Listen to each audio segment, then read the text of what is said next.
Durante décadas se han lanzado muchas acusaciones contra los soldados alemanes de la Wehrmacht. Algunas son ciertas y están bien documentadas, pero otras han sido exageradas, manipuladas o directamente inventadas. Muchos asumen, por ejemplo, que todos los soldados alemanes eran fanáticos nazis, cuando en realidad la mayoría ni siquiera formaba parte del partido. Otro mito popular es que el ejército alemán era una fuerza moderna y completamente motorizada durante la Operación Barbarroja, lo cual es falso. Buena parte de la logística dependía de caballos. También se ha dicho que los soldados se remangaban las mangas antes de ejecutar civiles, como si fuera un gesto simbólico de crueldad. Aunque existen fotos donde ocurre, en la mayoría de los casos era simplemente por el calor o para trabajar. Estos mitos, repetidos en películas, documentales y redes sociales, distorsionan los hechos y simplifican una realidad mucho más compleja. Mito 1. ¿Todos los soldados alemanes eran fanáticos nazis? Muchos creen que todos los combatientes del ejército alemán pensaban como los líderes del partido. Pero los propios audios secretos de la inteligencia británica muestran otra cosa. En los micrófonos ocultos, la mayoría hablaba como hombres comunes, sin repetir ideas políticas. No eran soldados elegidos por ideología, sino parte de una máquina de guerra enorme, alistados por orden o presión. Durante las grabaciones en campos de prisioneros, oficiales y reclutas contaban su día a día, sus miedos, sus ganas de sobrevivir, su interés por la comida, el sexo y volver a casa. No hablaban como creyentes fanáticos. No repetían frases del partido. Ni siquiera discutían sobre Hitler como guía moral. La mayoría no se inscribió en el partido nazi. Muchos entraron al ejército antes de que existiera o sin importarles. Algunos querían escapar del desempleo. Otros lo veían como un trabajo, no como una cruzada política. Lo que se escuchaba en los micrófonos eran bromas, quejas, historias entre compañeros. Muy pocos mostraban fervor real por el régimen. Los que sí creían de verdad solían venir de las SS, no del ejército regular. Esas unidades sí estaban armadas de propaganda, entrenadas con libros racistas y rituales de fidelidad. Pero la Wehrmacht era otra cosa. Era el cuerpo militar tradicional que venía incluso de antes del nazismo. Su disciplina venía del Estado, no del partido. Los prisioneros hablaban libremente porque no sabían que los grababan. No había filtros ni guiones. Decían lo que pensaban en serio. Por eso estas grabaciones valen más que cualquier discurso oficial. En ellas se ve que muchos no entendían del todo por qué peleaban. Solo obedecían órdenes, buscaban avanzar o simplemente no morir. Algunos admiraban a Hitler, pero sin saber realmente lo que hacía. Otros lo odiaban en silencio. Lo importante para ellos era el escuadrón, el grupo, los compañeros. La ideología quedaba lejos del barro, las balas y el frío. Lo que movía a los soldados era la costumbre, el miedo, el deber aprendido desde jóvenes. La guerra les parecía algo normal, parte del trabajo. Estaban tan metidos en ella que no se paraban a pensar si era justa o no, solo cumplían. Lo que hacían les parecía lógico en ese contexto. Aunque muchos cometieran crímenes, no los veían como actos ideológicos, sino como parte del combate, como tareas que les tocaban. Los interrogatorios británicos también mostraban que los soldados contaban chistes sobre el partido, criticaban a sus mandos, dudaban de la victoria y de las decisiones de Berlín. No eran autómatas, eran hombres metidos en un sistema que los había tragado sin preguntarles si estaban de acuerdo o no. No todos fueron inocentes. Muchos participaron en matanzas, sobre todo en el este, pero eso no los hacía creyentes ideológicos. Lo hacían por costumbre, por miedo, por presión del grupo. En los campos de batalla no se hablaba de política. Se hablaba de comida, de chicas, de cigarrillos, de los rusos, de volver enteros. La idea de que todos eran fanáticos no encaja con lo que se escucha en esas grabaciones. Los fanáticos eran minoría. La mayoría eran soldados comunes, educados en un país ya controlado por el régimen, pero sin pasión política. Eran piezas en un sistema que los usó hasta el final. Mito 2. ¿Remangados para matar? Lo que en realidad significaban esas mangas subidas. Muchos recuerdan cómo se veían los soldados del ejército alemán y los del ejército rojo durante la guerra en el frente oriental. En las fotos Suele verse que los alemanes llevaban las mangas enrolladas cuando hacía calor, mientras que los soviéticos no lo hacían. Durante décadas, esa imagen fue interpretada como una señal de peligro. En regiones ocupadas como Serbia, Bielorrusia o Ucrania, los civiles creían que cuando los alemanes se arremangaban, era porque estaban por iniciar una redada o ejecutar prisioneros.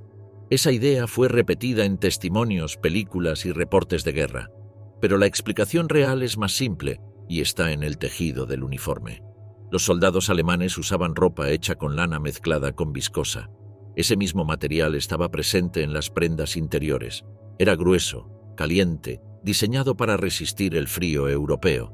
Pero cuando el verano llegaba al frente oriental y las temperaturas subían hasta los 40 grados, llevar esa ropa se volvía insoportable. Muchos soldados sudaban sin parar, sufrían mareos y picazón. La ropa se pegaba al cuerpo y dificultaba moverse.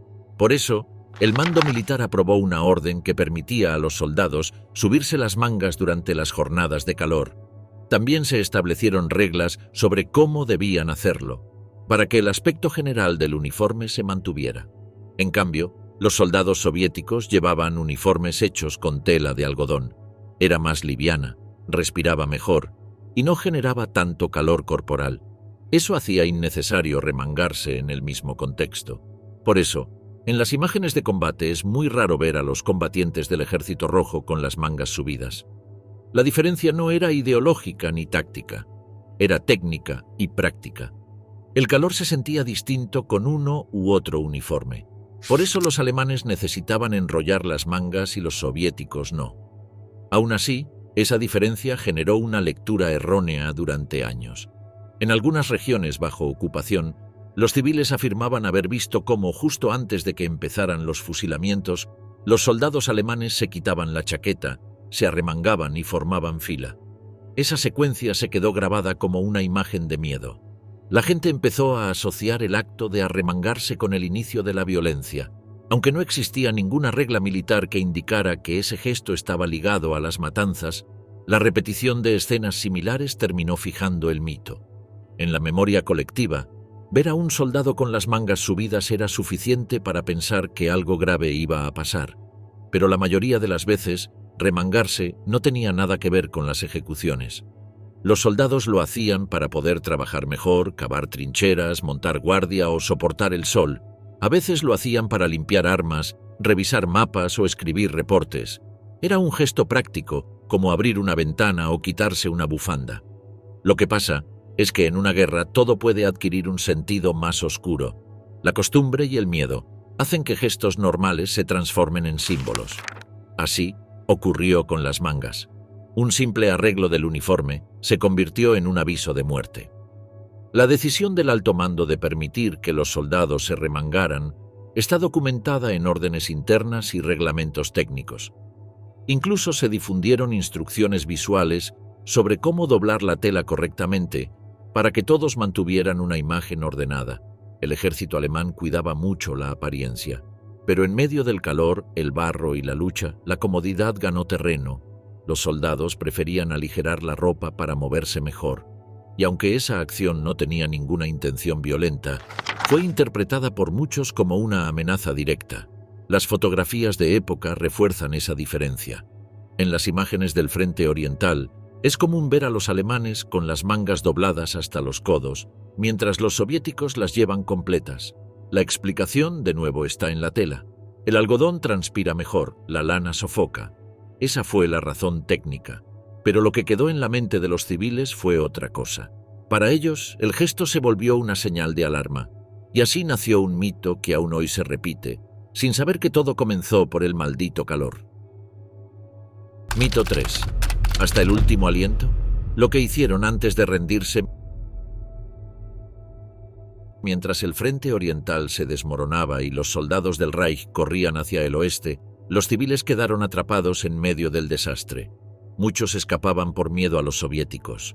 Otros se escondían bajo tierra o en los campos. Los pueblos se vaciaban en horas y los caminos se llenaban de carretas, ancianos, niños y mujeres embarazadas. Pero detrás de esa retirada también avanzaba la violencia. Tropas alemanas, derrotadas y sin control, entraban en casas ajenas, saqueaban, abusaban y asesinaban sin orden ni castigo. En ciudades como Breslau, Berlín o Königsberg, antes de que llegaran los rusos, grupos del ejército alemán arrasaron con todo lo que encontraban. Quemaban documentos, pero también robaban joyas, comida y alcohol. Algunos violaban a mujeres alemanas, muchas de ellas refugiadas. Las golpeaban, las marcaban con cuchillas, las encerraban en sótanos. Las SS no eran las únicas. Soldados regulares y miembros del Volkssturm también participaron. Aprovechaban el caos para hacer lo que quisieran. Ya nadie mandaba, ya no quedaban oficiales, solo el miedo y el odio. En muchos pueblos del este, los últimos días de ocupación alemana fueron una pesadilla. En Neisse, los soldados del Reich encerraron a toda una familia en una granja y le prendieron fuego. En otro sector, una madre fue atada a un poste mientras sus hijas eran brutalmente agredidas. Luego, todas fueron ejecutadas. La retirada no fue solo un movimiento militar, sino también una oleada de crímenes, furia y desesperación. Cada vez que se replegaban, destruían vías, puentes, estaciones de tren, se llevaban a los niños para usarlos como señuelos, o les disparaban para que los rusos no los tomaran vivos. En Silesia, la violencia alcanzó a los suyos. Muchos hombres del ejército ejecutaron a desertores, los colgaban con carteles que decían «traidor», los dejaban en cruces de caminos para sembrar terror. Algunos eran adolescentes, reclutados en enero. A otros los ataban a postes eléctricos y les disparaban en la cara. Las calles de pueblos pequeños se convirtieron en fosas. Nadie enterraba, nadie lloraba. Solo pasaban y seguían la marcha, como si ya no quedara alma en el país. El ejército que decía luchar con honor terminó asesinando a su propia gente. En Pomerania, las tropas alemanas bloquearon pueblos enteros, tomaron a las mujeres que quedaban y las llevaron a graneros vacíos. Allí las obligaron a acostarse sobre la paja, las violaron una por una. Algunas eran niñas, otras estaban embarazadas. Luego les disparaban en la cabeza o las degollaban. En muchas zonas rurales la retirada fue aún peor que la llegada. Se fueron dejando sangre alemana regada por los caminos. El enemigo ni siquiera había llegado, pero el terror ya había estallado desde dentro. La guerra se estaba comiendo a sus propios soldados. En Baviera y Austria, los oficiales temían que los campesinos se sublevaran. Por eso enviaron unidades a vigilar aldeas. Pero esas mismas patrullas comenzaron a matar civiles que intentaban esconder comida o escapar del reclutamiento forzoso. En más de una aldea, los alemanes dispararon contra columnas de refugiados que salían del bosque. Usaban ametralladoras, lanzaban granadas y luego encubrían los cadáveres con mantas o nieve. Decían que eran espías rusos. En realidad, eran ancianos de su misma región, huyendo del hambre y de las bombas. El enemigo estaba dentro del uniforme propio. La última fase de la guerra fue el fin de la máscara. Ya no había propaganda, ni cámaras, ni marchas. Solo miedo, sangre y destrucción. El ejército que marchó hacia Moscú con bandas de música regresó pisando los cuerpos de su pueblo.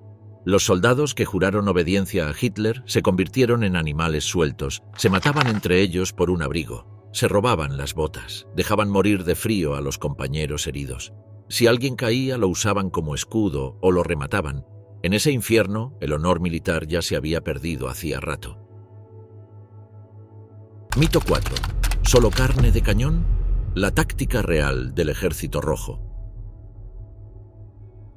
Durante años se repitió que el Ejército Rojo ganaba por lanzar masas de soldados sin armas contra las trincheras enemigas, que sus generales usaban la vida de sus hombres como si fueran piedras, que avanzaban en fila uno tras otro mientras los oficiales del NKVD apuntaban desde atrás para evitar que retrocedieran. Esa imagen se difundió en libros, películas y hasta en documentales occidentales. Pero la verdad es distinta. Desde el principio de la guerra, los mandos soviéticos aplicaron métodos que combinaban rapidez, artillería masiva y movimientos sincronizados. Cuando los alemanes atacaron en junio de 1941, los soviéticos respondieron de forma desorganizada, sin planes claros. Pero eso duró poco. En menos de 6 meses, empezaron a adaptarse. Usaron tácticas de desgaste, aprendieron a emboscar, a usar el terreno. A finales de 1942 ya estaban lanzando ofensivas que mezclaban divisiones blindadas, zapadores y cobertura aérea. El objetivo era siempre romper el frente en un punto débil y luego rodear. no avanzar en oleadas humanas sin sentido. Esa idea fue parte de la propaganda alemana para justificar sus derrotas. La mayoría de los ataques del Ejército Rojo se planificaban con semanas de antelación. Se movilizaban trenes con piezas de artillería, tanques, municiones y reservas. Los espías recogían información del terreno. Se analizaban las líneas enemigas. Antes del ataque, se lanzaban bombardeos masivos con miles de cañones. Luego, entraban las tropas de choque. Después los vehículos blindados y más tarde la infantería regular. Cada paso tenía una función. No se trataba de empujar cuerpos hasta vaciar la trinchera enemiga. La estrategia era abrir huecos, cortar comunicaciones y dejar a las divisiones alemanas aisladas y sin suministros. Es cierto que las pérdidas humanas fueron altísimas, pero eso no se debía a que Stalin sacrificara hombres sin pensar, sino a que la guerra contra la Wehrmacht era brutal y los alemanes defendían cada centímetro como si fuera Berlín. La maquinaria de guerra nazi estaba diseñada para destruir con precisión. Cualquier ofensiva frontal, por más táctica que fuera, significaba perder miles de vidas. Y los soviéticos lo sabían. Por eso cada ataque incluía apoyo aéreo, tanques pesados y un plan logístico para mantener la presión. No eran ataques a ciegas, eran operaciones complejas. Los mandos soviéticos también aprendieron de sus errores. Las derrotas de 1941 y 1942 sirvieron para ajustar el mando, purgar a los incompetentes y mejorar la coordinación. Se crearon escuelas de artillería, centros de formación para comandantes de blindados y nuevas doctrinas que usaban la velocidad como arma. Los alemanes se sorprendieron en Kursk y en la operación Bagration. Pensaban que los soviéticos solo sabían avanzar recto, pero vieron cómo los envolvían, les destruían los depósitos y los dejaban sin salida. Esa fue la clave del triunfo. Las unidades de asalto soviéticas no eran masas sin armas. Usaban ametralladoras ligeras, lanzagranadas, antitanques portátiles y minas.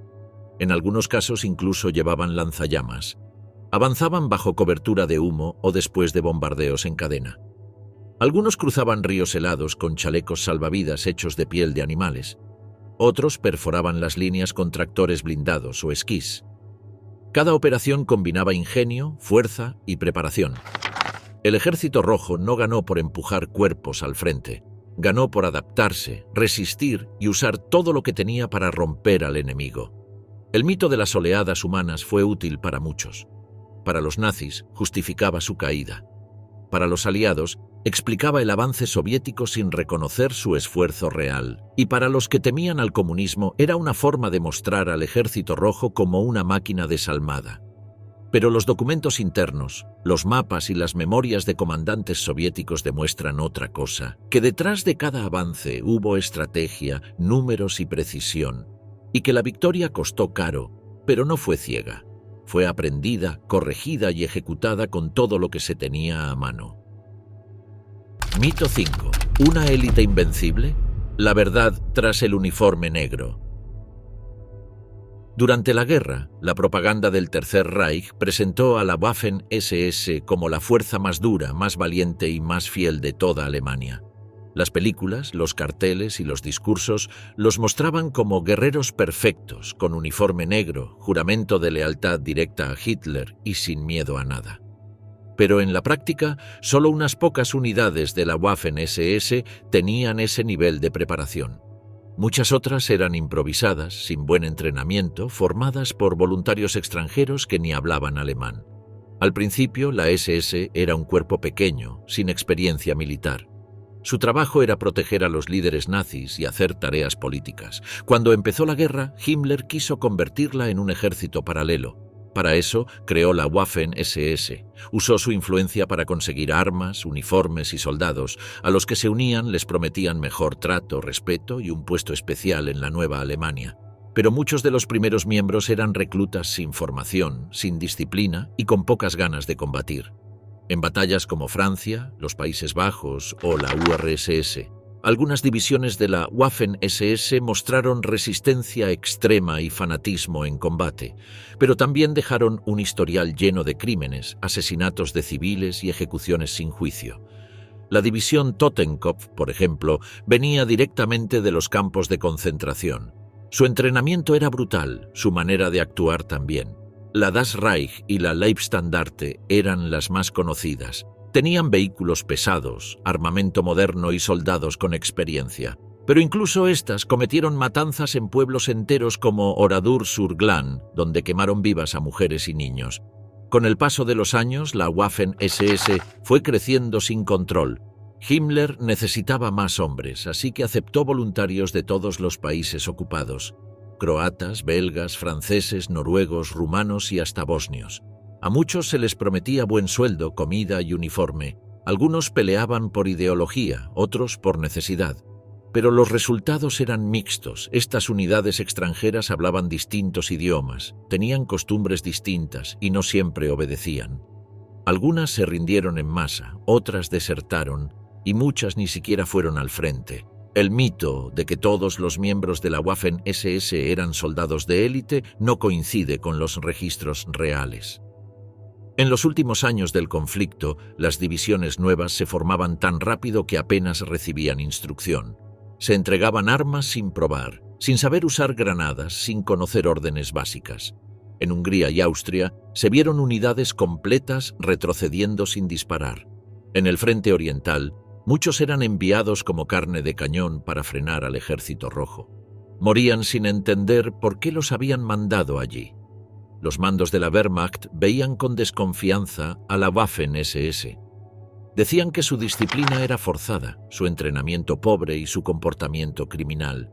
Pero como Himmler tenía poder directo sobre Hitler, nadie los podía controlar. Algunas unidades SS eran fanáticas y peleaban hasta el final, pero otras se rendían en masa cuando sabían que el enemigo era británico o estadounidense, para evitar caer en manos soviéticas. Eso demostraba que no todos estaban dispuestos a morir por el Reich, como decía la propaganda. La idea de que la Waffen-SS era la punta de lanza del ejército alemán fue útil para la narrativa del régimen. Permitía mostrar una imagen poderosa, joven y limpia, en contraste con los oficiales más antiguos de la Wehrmacht. Pero esa imagen se cayó con el tiempo. Al final de la guerra, había más de 30 divisiones de la Waffen-SS. Solo unas pocas tenían nivel profesional. El resto eran milicias improvisadas, algunas formadas por adolescentes, otras por excriminales y muchas por extranjeros que ni sabían por qué estaban allí. El uniforme negro, el casco, el juramento, todo eso fue parte de una construcción. En el terreno la realidad fue distinta. La Waffen-SS no era un cuerpo de élite. Era una mezcla de fanáticos, oportunistas, forzados y gente sin rumbo, y su historia quedó marcada por la brutalidad, las masacres y la obediencia ciega, no por el honor ni por la victoria. Mito 6. Los soldados alemanes se portaban como caballeros en el este. Una mujer rusa está parada en el bosque con su niño chico cuando un soldado alemán se le acerca. Ella sostiene al bebé mientras él le pregunta si es suyo. Ella le contesta que sí. El tipo no dice más nada. De golpe le saca al niño de los brazos y le revienta la cabeza contra un árbol. El cuerpo se le cae al suelo. Ella grita y llora. Él se ríe y se va. En otro lado, en Ucrania, un pelotón de alemanes encuentra a un grupo de granjeros. Les piden pan, huevos, leche. Uno no quiere darles nada. Un suboficial saca el revólver y le pega un tiro en la cara. Los otros se asustan y tiran todo lo que tienen al piso.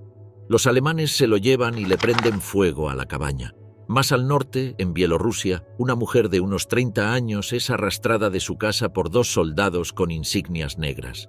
Grita que tiene hijos, que su esposo está en el ejército. Ellos se ríen, la tiran al piso, la agarran entre los dos. Uno la agarra de los brazos, el otro le baja la falda y la fuerza. Después cambian de lugar. Cuando terminan, otro se acerca con una bayoneta, la clava en la panza y la deja tirada.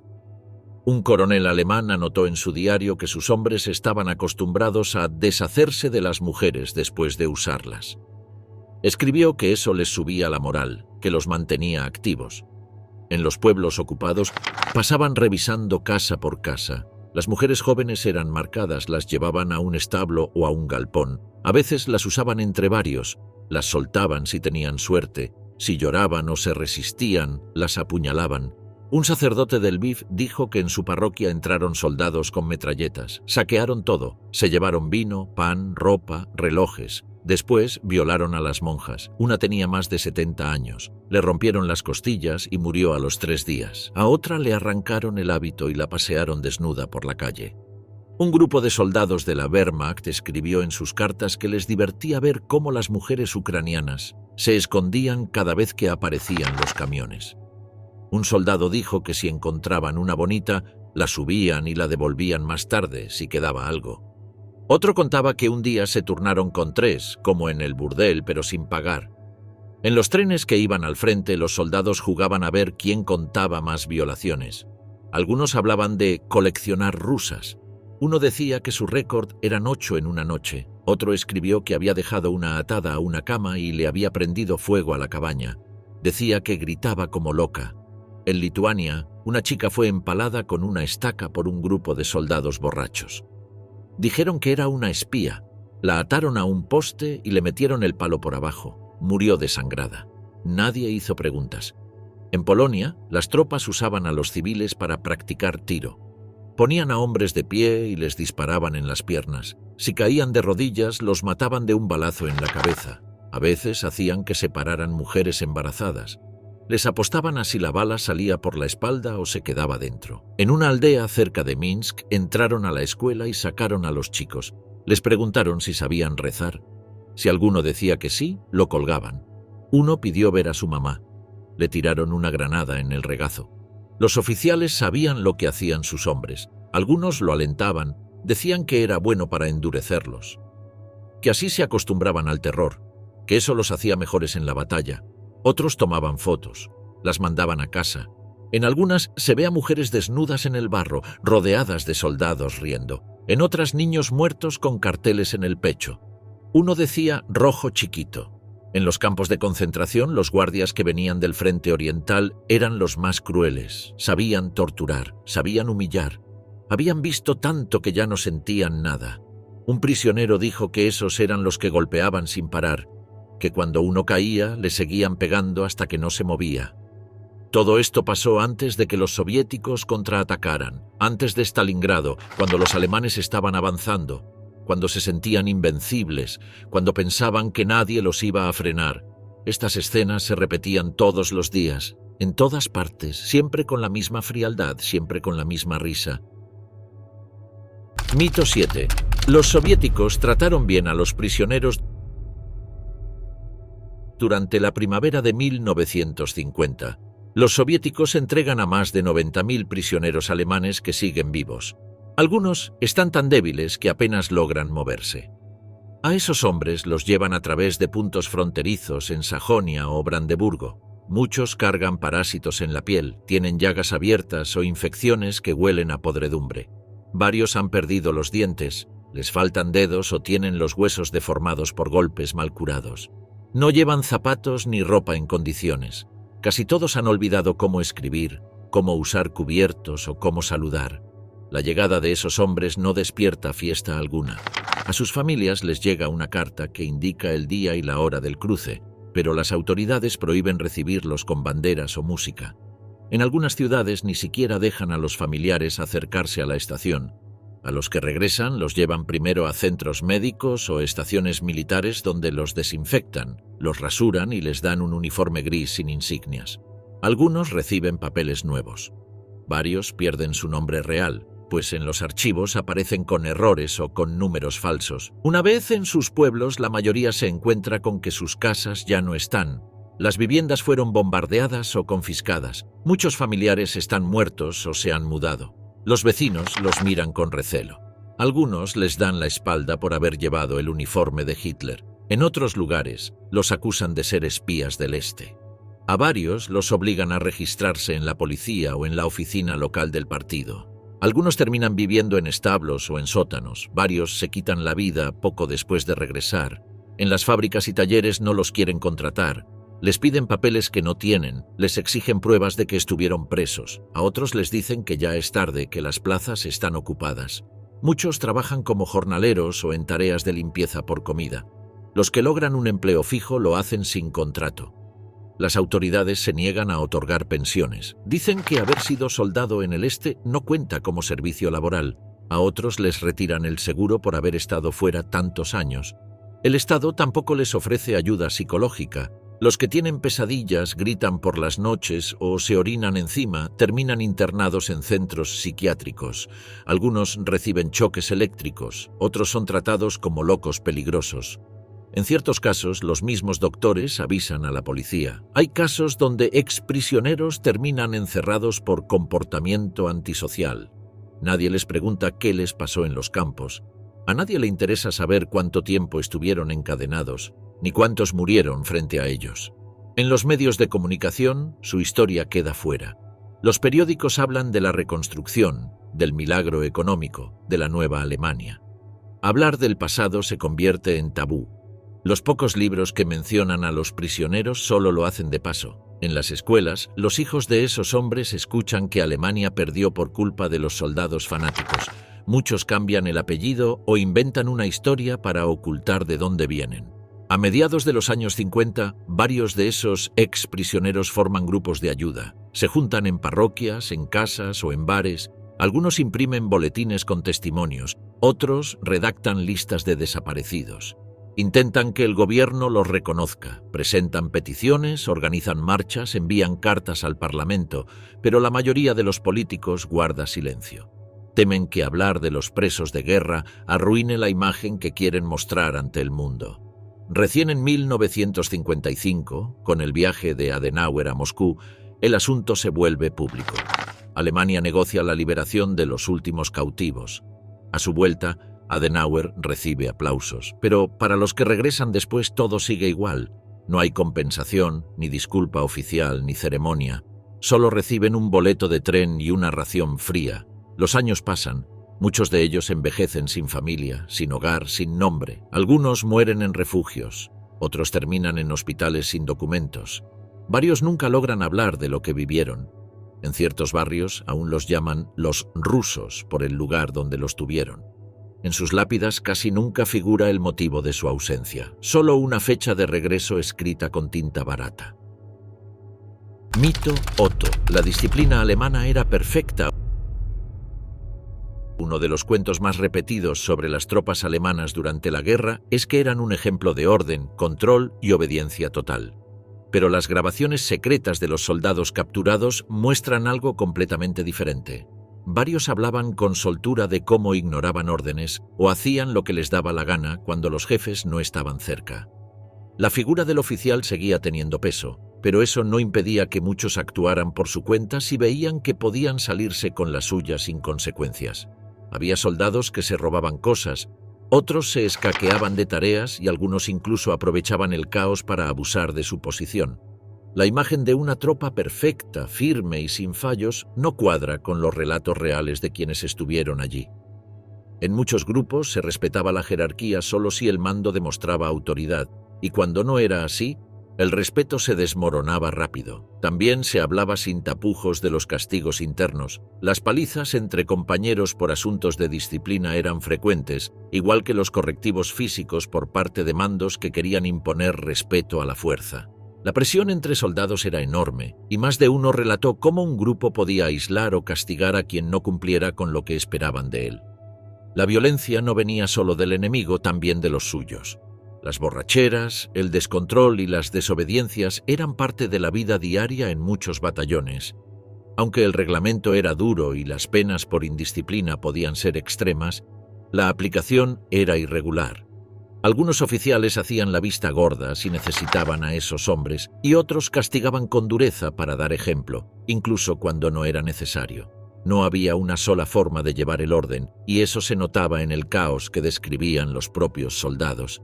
Un prisionero explicaba que la amenaza constante de castigo mantenía a muchos en línea, pero que el miedo no siempre funcionaba. A veces el hartazgo, el cansancio o el odio empujaban a romper las reglas, y si el entorno lo permitía, lo hacían sin dudar. El castigo más temido era el fusilamiento por deserción, pero no evitaba que muchos huyeran o fingieran estar enfermos. Incluso entre los más formados, como los oficiales jóvenes, había casos de insubordinación, falta de disciplina o abandono de sus funciones. La presión psicológica también afectaba. Algunos soldados entraban en pánico, se bloqueaban o quedaban paralizados durante los combates y sus compañeros lo veían como una traición. No todos eran máquinas sin emociones. La disciplina existía, pero estaba llena de agujeros, excepciones y contradicciones. El miedo al castigo era real, pero también lo era el agotamiento y la rabia que llevaban dentro. La imagen del soldado alemán como un ejemplo perfecto de obediencia ciega se desmonta al escuchar sus propias voces contando lo que realmente pasó. Mito 9. Las mujeres alemanas también mataban. Trabajaron en oficinas de mando, dirigían hogares para funcionarios, servían como enfermeras en guetos y hasta estaban en las SS como secretarias armadas. Algunas manejaban campos y tomaban decisiones. Otras apretaban el gatillo. Una de esas mujeres fue Johanna Altvater, conocida por los testigos como la Ángel de la Muerte. Esta mujer acompañaba a oficiales a revisar poblados, hablaba con los judíos de forma tranquila y de repente les disparaba en la cara a los niños. A uno lo empujó por la ventana de un segundo piso, y no lo hizo sola. Muchas mujeres actuaban con la misma frialdad, sin que nadie las obligara. También está el caso de Hildegard Lechert, que llegó a trabajar como guardia en campos de concentración como Majdanek y Ravensbrück. Ella golpeaba prisioneras, las dejaba sangrando o les ponía perros encima. Después del conflicto fue arrestada por los soviéticos y más tarde por los polacos. Terminó condenada por su brutalidad. La mayoría de estas mujeres no eran monstruos aislados ni actuaban al margen del sistema. Lo que hacían encajaba perfectamente con el plan de ocupación. El régimen las envió como parte del esfuerzo de colonización y limpieza racial. Eran maestras, enfermeras, esposas de burócratas, asistentes de médicos, pero al llegar a Ucrania o Polonia se transformaban. Algunas robaban casas de judíos, otras ayudaban a registrar a quienes luego eran deportados. Unas se ofrecían para tareas especiales con los cuerpos de seguridad. Muchos de los crímenes los cometían por voluntad propia. Nadie las obligaba a ir, pero aceptaban. A menudo eran jóvenes, solteras, con ambiciones personales y convencidas del discurso nazi. Algunas lo hacían para quedar bien con sus parejas, otras porque querían aventuras, pero muchas sabían exactamente qué estaban haciendo. Wendy Lower documentó más de una docena de casos directos y señaló que el número total de mujeres involucradas en el este podía superar las 500.000. La imagen de la típica madre alemana dedicada al hogar desaparece por completo. Varias participaban en fusilamientos, otras vigilaban filas de judíos camino al tren o colaboraban con los jefes de la Gestapo. La idea de que ellas no sabían o solo cumplían órdenes no resiste una sola prueba. Estaban ahí, estaban formadas, sabían lo que hacían. Unas lo hacían con entusiasmo, otras aprendieron a hacerlo rápido. Lo que queda claro es que no eran simples espectadoras. Mito 10. El uniforme impecable de los soldados alemanes. Ropa planchada, las botas brillantes y cada botón en su sitio. Esa apariencia se vuelve parte del mito del ejército más organizado de la guerra, una idea que la propaganda y el cine refuerzan una y otra vez. Pero la realidad en el frente es otra muy distinta, sobre todo cuando el combate se alarga y los suministros no llegan. Desde el primer año de la invasión a la Unión Soviética, los soldados enfrentan lluvias, barro, frío, calor extremo y largas caminatas que destrozan la ropa. Los uniformes originales, hechos para dar buena imagen en los desfiles, se llenan de agujeros, manchas, remiendos y hasta se cambian por prendas que no tienen nada que ver con el reglamento. En muchos casos, los soldados reemplazan el abrigo oficial por suéteres de lana que consiguen en las casas civiles o les envían desde Alemania. A veces llevan gorros tejidos por sus madres, bufandas de mujer, guantes de segunda mano o incluso prendas del enemigo. Los testimonios de la época muestran que los uniformes dejan de tener importancia práctica. En las trincheras y durante las marchas largas, lo único que importa es abrigarse, cubrirse los pies y no morir de frío. Los calcetines se mojan y no se secan durante días. Las botas se rompen con facilidad y no siempre se reemplazan. En su lugar, algunos usan calzado de campesinos rusos o botas improvisadas con retazos de cuero o goma. Las divisiones que pelean en el este especialmente en los inviernos de 1941 y 1942, sufren la falta de uniformes adecuados. El ejército no está preparado para temperaturas de 30 grados bajo cero. Muchos soldados se ven obligados a ponerse todo lo que encuentran, incluso abrigos de mujeres, gorros de lana civil o incluso ropa del Ejército Rojo capturada. En las fotos de archivo se observan soldados alemanes con chaquetas desabotonadas, pantalones sucios, guantes desiguales y gorros que nada tienen que ver con el diseño reglamentario. Las insignias desaparecen, los parches se borran por el uso y nadie tiene tiempo ni condiciones para lavarse o planchar la ropa. Las revistas de la época intentan mantener la imagen del soldado ideal, pero la distancia entre esa imagen y la verdad se vuelve gigantesca. En lugar de uniformes limpios y relucientes, lo que se ve en el campo de batalla son figuras cubiertas de barro, con las manos agrietadas y la ropa hecha trizas. La higiene también se vuelve un problema. Durante semanas los soldados no se bañan y la mezcla de sudor, sangre y mugre impregna cada capa de tela. El olor en las trincheras es insoportable. Los piojos se convierten en parte del día a día, igual que las ampollas en los pies o los sabañones en las orejas. La disciplina del uniforme se convierte en una idea lejana. Lo que importa es sobrevivir. Y en esa lucha diaria, los trajes elegantes de desfile se transforman en un revoltijo de ropa prestada, ajada y sin forma. El mito del soldado alemán pulcro se derrumba frente al barro, el frío y la brutalidad del frente oriental. Mito 11. El verdugo silencioso, que los alemanes atacaban sin emitir gritos. Soldados alemanes marchando con una frialdad calculada y una disciplina de acero que impide cualquier expresión durante el combate. Esta visión ha sido reforzada por años de representación audiovisual que contrasta a los soldados del Tercer Reich con sus oponentes soviéticos, quienes se identificaban más por su grito colectivo de guerra, el famoso «Ura». Sin embargo, esta percepción está lejos de coincidir con la realidad documentada de los combates. Los registros auténticos de conversaciones entre prisioneros de guerra alemanes, grabados en secreto por los británicos y estadounidenses durante la Segunda Guerra Mundial, muestran que los gritos, exclamaciones y ruidos eran parte constante del ambiente de combate alemán. Las voces elevadas no solo servían para comunicar órdenes o advertencias, sino también para canalizar el miedo, el estrés y la excitación de los enfrentamientos. Muchos soldados relataban que durante los asaltos lanzaban gritos diversos, algunos improvisados, otros simplemente nacidos del impulso del momento. En vez de un grito estandarizado o institucionalizado como el soviético, los alemanes emitían sonidos que respondían a su estado emocional o a necesidades tácticas puntuales. El volumen, la intensidad y la frecuencia de estos gritos variaban según la situación, el tipo de combate y la formación de los efectivos. En las operaciones de choque como los ataques a posiciones fortificadas, los soldados acostumbraban a gritar para aturdir al enemigo, coordinarse entre sí o incluso como reacción involuntaria al peligro extremo. El propio libro Soldaten, que analiza minuciosamente los comportamientos reales de los combatientes alemanes a partir de esas grabaciones ocultas, deja claro que el soldado típico no era un autómata silencioso. Los testimonios revelan que los momentos de contacto directo con el enemigo eran ruidosos, caóticos y cargados de emociones fuertes. Muchos prisioneros describieron con naturalidad cómo gritaban, maldecían o simplemente vociferaban por reflejo durante el combate. Algunos usaban insultos contra el enemigo, otros expresaban temor o adrenalina, y otros tantos lo hacían para darse ánimo. Todo esto desmiente el mito del atacante germano impasible que avanzaba sin emitir sonido. También se observan diferencias entre unidades.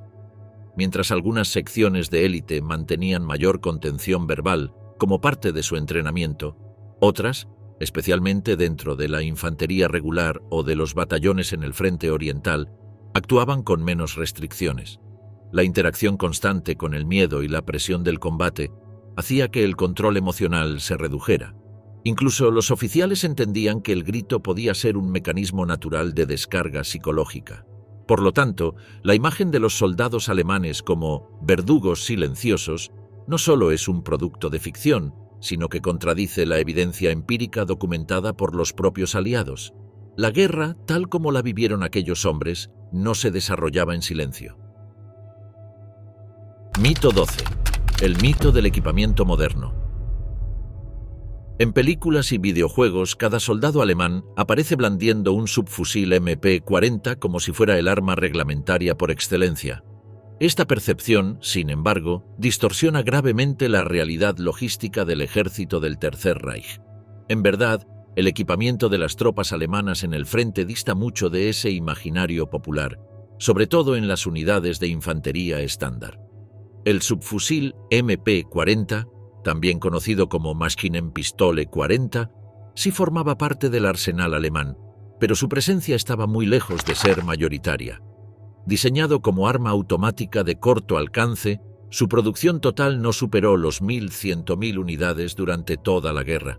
Esta cifra contrasta fuertemente con los más de 14 millones de fusiles Mauser Karabiner 98 Kappa que se distribuyen ampliamente entre las tropas alemanas. El Mauser, de cerrojo manual, es el arma estándar para el soldado de infantería, tanto en la Wehrmacht como en divisiones auxiliares. Su alcance, precisión y robustez lo convierten en el instrumento básico de combate, incluso en campañas de desgaste como las del Frente Oriental. El MP-40 se reserva, en general, a funciones específicas. Es común encontrarlo en manos de suboficiales, comandantes de escuadra o soldados destacados en tareas de combate urbano o dentro de pelotones de asalto. Dentro de una unidad de 10 hombres, solo 1 o 2 acceden a este tipo de arma. Su uso es más una cuestión táctica que de distribución estándar. Los combates en espacios cerrados o asaltos en trincheras justifican su despliegue, pero su cadencia alta y su consumo rápido de munición limitan su utilidad prolongada. En ambientes abiertos o batallas prolongadas, la preferencia militar sigue estando con el Mauser, que permite conservar mejor la munición y ofrece mayor alcance. Además, la producción del MP-40 implica un esfuerzo industrial más complejo. Aunque es una mejora con respecto al MP-38, su construcción requiere partes metálicas moldeadas y procesos de ensamblaje precisos. En contraste, el Mauser 98K ya cuenta con cadenas de fabricación estandarizadas desde la Primera Guerra Mundial. Esta diferencia en facilidad de producción también influye en su masificación. El MP-40 se convierte, más que nada, en un símbolo propagandístico. Su silueta característica aparece en documentales oficiales, pósters y películas de la época, ayudando a construir la imagen del soldado alemán moderno, veloz y agresivo. En la práctica, esa imagen corresponde más a unidades especiales como los Panzergrenadiere o las Waffen-SS que al soldado promedio desplegado en Stalingrado o en los bosques de las Ardenas. Incluso dentro de las SS, cuya prioridad logística suele ser más alta que en la Wehrmacht regular, la disponibilidad de subfusiles modernos no es total. El libro de George H. Stein aclara que muchas divisiones formadas en la segunda mitad de la guerra carecen del armamento prometido. Los soldados asignados a unidades de reemplazo o divisiones de defensa territorial reciben armas de reserva, a veces ni siquiera automáticas. Esto refuerza la distancia entre la imagen del MP-40 como emblema de la infantería alemana y la realidad de un ejército que hasta el final sigue confiando en un fusil de cerrojo diseñado décadas antes. Así, el mito del equipamiento moderno generalizado, y en especial la idea de que todos portaban un MP-40, se desmonta al revisar cifras reales de producción, distribución y doctrina militar. Lo que aparece como símbolo de modernidad y dominio técnico resulta ser, en la mayoría de los casos, una excepción visual elevada a regla por el cine de posguerra. Mito 14. Hugo Boss, como creador de los uniformes de las SS, se ha difundido con insistencia la idea de que Hugo Boss diseñó los uniformes negros de las SS y dejó su sello estético en todo el aparato militar nazi. Esta imagen ha calado en la cultura popular al punto que muchos siguen creyendo que la firma de moda fue la mente detrás de uno de los atuendos más temidos de la Segunda Guerra Mundial. Sin embargo, los documentos históricos y los registros oficiales muestran un panorama distinto. El origen real del diseño de los uniformes de las SS se encuentra en manos de Karl Diebitsch, un artista gráfico que también ostentaba el rango de oficial dentro de la misma organización. Junto a Walter Heck, un miembro de las SA, Dibich definió la forma y los detalles de los uniformes que luego vestirían las unidades más radicales del régimen. Este equipo diseñó la gorra negra con calavera, el cuello con insignias y el uniforme oscuro con el símbolo del rayo, todos elementos que formarían parte del imaginario nazi. Los planos, las ideas y la estética fueron elaborados por estos hombres dentro de la estructura interna del partido, sin participación creativa de empresas externas. Hugo Ferdinand Boss, propietario de la firma textil que llevaba su nombre, cumplía otra función en ese engranaje. Su fábrica no proponía diseños ni imponía estilos.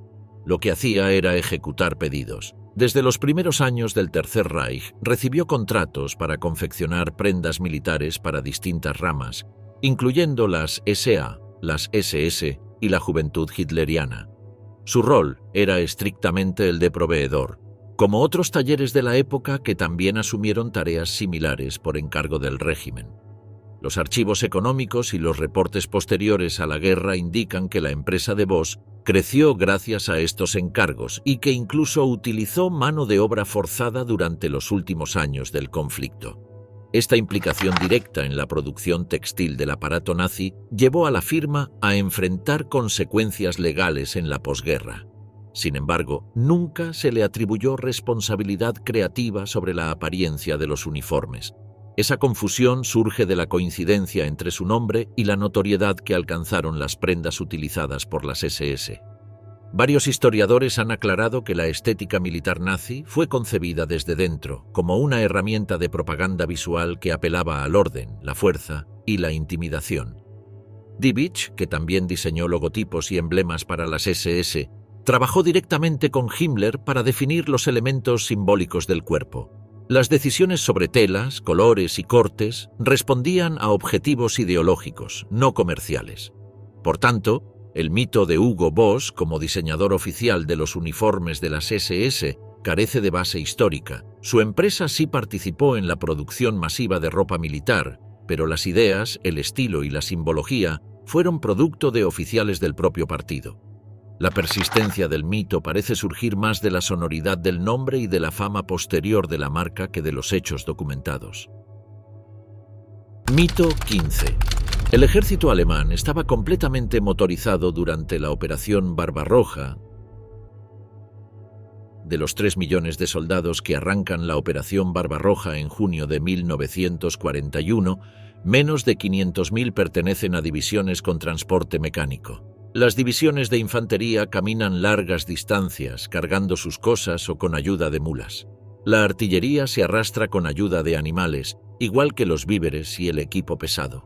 Los camiones son muy pocos y se reservan para misiones puntuales. En total, la Wehrmacht mueve más de 600.000 caballos en la campaña del Este.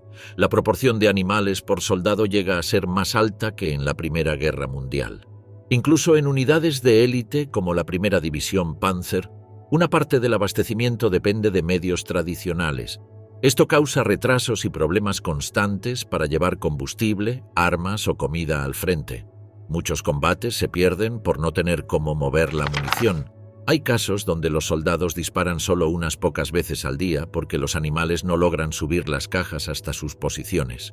En varias zonas del frente los caminos no están pavimentados, se inundan con la lluvia o se congelan, y los vehículos quedan atascados. Los caballos, aunque más lentos, avanzan por el barro. Las imágenes de columnas de tanques o motorizados cruzando los campos rusos solo muestran una parte mínima de la realidad. De hecho, en cada división blindada también hay unidades que se mueven caminando. El resto del ejército, en especial las divisiones de reserva o de apoyo, no tiene ni siquiera motocicletas. La movilidad es tan baja que muchos avances se hacen a ritmo de marcha durante semanas. La creencia de que todo el ejército alemán avanza en camiones o tanques viene del cine y la propaganda. Pero en los hechos, la guerra en el este la caminan hombres agotados, con las botas rotas, siguiendo animales que arrastran carros de madera. Esa era la auténtica columna de la Wehrmacht. Mito 16. El frío fue el único factor que derrotó al ejército alemán. El comando militar alemán pensaba que la conquista de Moscú podía cerrarse antes de que llegara el invierno. Cuando arrancó la ofensiva en octubre, todos estaban convencidos de que solo hacía falta un último empujón. Pero la resistencia soviética bloqueó el avance. Las lluvias de otoño destrozaron los caminos. Los camiones quedaban atascados. Las tropas no avanzaban. El ejército alemán perdía fuerza cada día. Las unidades estaban al límite, no llegaban suficientes repuestos. Tampoco había soldados nuevos para cubrir las bajas. El empuje soviético desde el este obligó a frenar la ofensiva. No fue el frío lo que tumbó al ejército alemán, fue el desgaste. Habían recorrido miles de kilómetros sin descanso. El abastecimiento no funcionaba.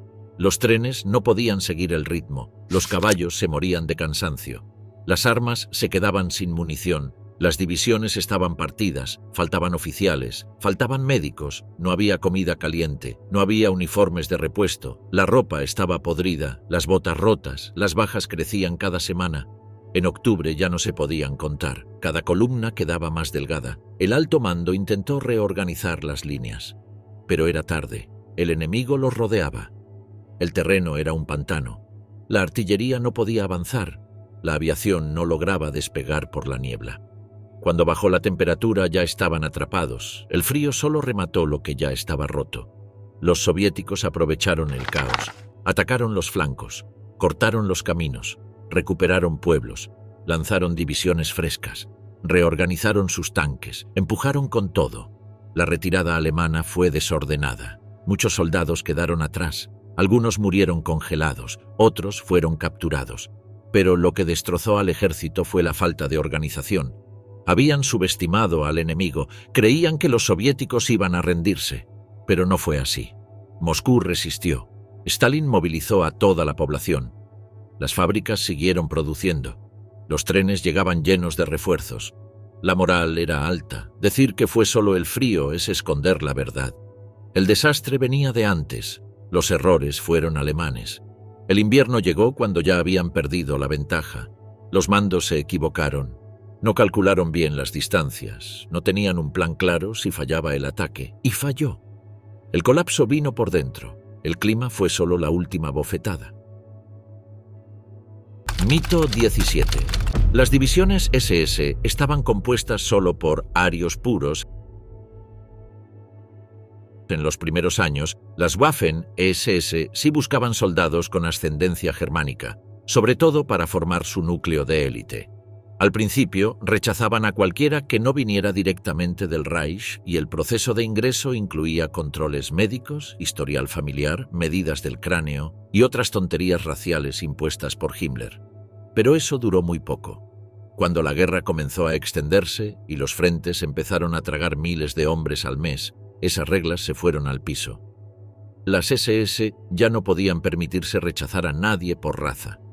A partir de 1941, empezaron a sumar unidades extranjeras enteras. Reclutaban lo que fuera, letones, estonios, lituanos, rusos blancos, ucranianos, bosnios musulmanes, croatas, húngaros, eslovacos, franceses, flamencos, españoles, noruegos, daneses y hasta indios árabes y albaneses. Se formaron divisiones completas como la Handschar, compuesta por musulmanes de los Balcanes, o la Viking, que mezclaba escandinavos, holandeses y belgas. Algunas divisiones de las Waffen-SS estaban compuestas casi en su totalidad por voluntarios extranjeros. En total, más del 60% de las tropas que integraban las Waffen-SS hacia 1944 eran nacidas fuera de Alemania.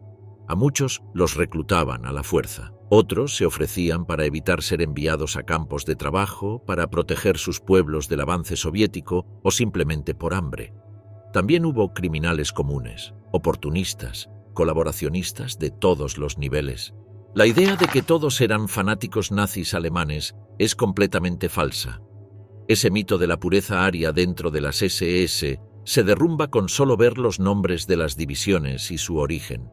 La propaganda nazi lo ocultaba y después de la guerra muchos prefirieron seguir repitiendo esa mentira para no manchar la imagen del ejército honorable. Pero los archivos, las listas de batallones y los reportes de operaciones muestran lo contrario. Las SS eran un ejército híbrido, diverso y en gran parte no alemán.